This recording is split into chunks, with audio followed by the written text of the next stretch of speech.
What's up, everybody? It's the homie Truth Teller, the street reporter. You know, I spoke on Vaughn earlier today, but I think I had to speak on him again because, like I say, today is his birthday. I think he made 28 years old. This guy was on the climb. I said it in an earlier blog, but I'm not sure if people understand his impact. You know, without King Von, the culture almost died for a little while. I'm not sure if people realize that, but Von held the culture down. Matter of fact, Von and FBG Duck. You know, those guys held the culture down. When Zacktv lost his life due to gun violence, the drill culture had Duck and King Von to help us get through that tragic event. The culture almost died when Zach left. You know, think about it. When Duck lost his life, you know, the culture really just had Von. I'm not saying that's a lot more other drill rappers, so I know a lot of people gonna say, man, Truth, what the fuck you talking about? I get it. I'm not being disrespectful. I'm just saying from like the top of the top, that's who we had left. When Von life got took, you know, the culture almost died. I want to say, to be honest with you, I think the blog sites took an extra spike in notability because people wanted drill content real bad once Von and Duck left the drill culture. You know, they was like our biggest artists at that time. Zach was the guy who covered the drill culture. This shit was almost wiped out. I'm not sure if people realize that, man. A lot of our legends got took. All the rappers, man. Hell, they even took the cameraman. I'm not sure if people realize this shit not a joke, you know. I think people realize how talented King Von was when they listened to that song Demon. At the end, when he broke it down, you can tell he was more than just a drill lyric. That guy had a lot of creating in him. You can tell he was gonna be having some dope content soon. He explained that video to the T. Everything he said, they made that motherfucking video come true. The way he explained it, the way he broke it down, that guy was very talented. You can tell that his life was shoplifted. You know, this guy had a lot more to give us. I find it crazy though that, you know, he tell a lot of war stories. He tell a lot of street stories. Everybody know his background. You know, people know about that. But when it came down to it, he put those knuckles up. I'm not sure if people give it enough credit for that. Now, a lot of people say the events that led up to that maybe was a little wow, maybe it was bullyish, maybe it was that. I don't got no fight in that. I'm not here to give an opinion on that. I'm just here to tell you exactly what we seen. What we seen was two guys who didn't like each other. Somebody threw a knuckle and it went there. In my opinion, I don't believe nobody was supposed to die that day.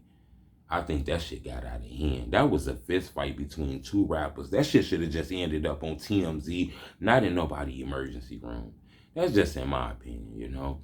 But that guy was a legend. I'm not sure if people realize that. I said this in an earlier blog. I recall people dropping diss records. When you drop a diss record, that shit'll get like 2 million views. I done seen diss records at 7, 8 million views. King Von made it with diss records was getting 100 million views. He turned diss music marketable. Think about it. One of the first times I ever really heard Lil Durk name drop somebody that you consider an op in the music was once Von was out with that swag. You know, that swag. If you listen to Back in Blood, if you close your eyes, the guy rapping kind of sounds like King Von, but it's Lil Durk. You know, that's that King Von swag on that song. I think dude was on the climb up there. He blew up without a major feature. Dirk gave him the feature later. Remember, Crazy Story was all him. I don't think people realize that, you know. I just found that shit crazy, but we gonna salute him today. I know a lot of people say, man, he did this, he did that, he did that. Today ain't the day for that. Today is the day that we're gonna celebrate his life. You know, today was his birthday. I think Von would be living it up. Another thing about Von that I tell people, you can clearly tell that guy, you know, he had love for his people. You know, every video he posted on social media, on his IG Live, he was showing that he was still in Parkway Gardens in O Block. This guy had millions of dollars, $100,000 chains on, and he was still sitting out there. You know what I'm saying? Chilling out there and with his people and shit like that. You know, I had an opportunity to talk to Big Wani again. I think was dope. I asked Big Wani, what's that 100K video real? When he passed out that 100,000, was that some internet shit to blow him up? Was that for the cameras? Was that to go viral? Was that for the shock value? Was that to trick people? Well, Wani told me, shocked me too. You're gonna have to see that interview. He actually had If I'm not mistaken, I think this was one of the dopest interviews I did with Wani. You know, this interview was dope that I did with him. I asked him a lot of things that I never asked him before. You know, Wani used to always tell me, man, don't ask me this. Don't ask me that. No, don't ask me that, True. Don't ask me that. Don't ask me that, True. Don't ask me that. Today, he gave me an opportunity to ask him anything I wanted to ask him, which I thought was dope. He actually brought somebody with him. Legend, another legend. I don't want to give it all off right now. If you follow me on Instagram at Truth Teller TV, you go to my Instagram right now, you will see who was with him in the interview. But if you don't go there, you're going to have to see. But I did an exclusive interview with Wani today. I think this is the interview. I know y'all gonna say, Truth, you keep doing it with Wani. Wani is one of the first ever Truth Teller TV legends. All the interviews we done did officially has hit 1 million views. So me and Big Wani is at 1 million views. You put all our interviews together. I believe he's the first ever guy on my platform to become a legend. I think he's been a legend, been hot before my platform, but I think we had a little sauce on that shit, and he gave us a little sauce from him. So we gonna keep doing this shit, Vlad TV style. I let them know it's 4 or 5 guys as part that I call drill legends that came from Truth Teller TV. I got an open door policy. Anytime they want to come through, my doors always open up to them.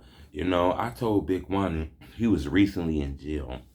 He was telling me about how they was in jail, how he had commissary, all kind of shit, about dips and all kind of shit. So I asked Ronnie if he can make me a dip. You know, I had some of the ingredients laying around, so Big Ronnie made me a dip. He actually had a legend from TITANS with him. So y'all get a chance. Go follow me on Instagram at Truth Teller TV. Get a chance to see what my new interview gonna drop. I'll probably drop part 1 tomorrow. But I appreciate the love. Keep the donations to yourself. Remember, it's hard out here. I done said this about 50 billion times. You see that weather out there, man? Hey, you been out there? You see the weather is changing every day. One day you got shorts. You might wake up in the morning and gotta go get the shorties some hoodies, some longer socks. You ain't got time to be taking away. They give money, they fleet money and sending it to Truth Teller. I'm a grown man. I figure it out. You want to support me? This is what you do. Hit that subscribe button. Bing. You feel me? When you get a chance to, as you get done hitting that subscribe button, hit that like button. Bing. Guess what happens when you hit that like button? It make my videos grow and a lot of people be able to see them. I appreciate the love. It's the homie Truth Teller Street Boy. Blah, blah, blah, blah, blah, blah, blah, blah, blah, blah, blah, blah, blah.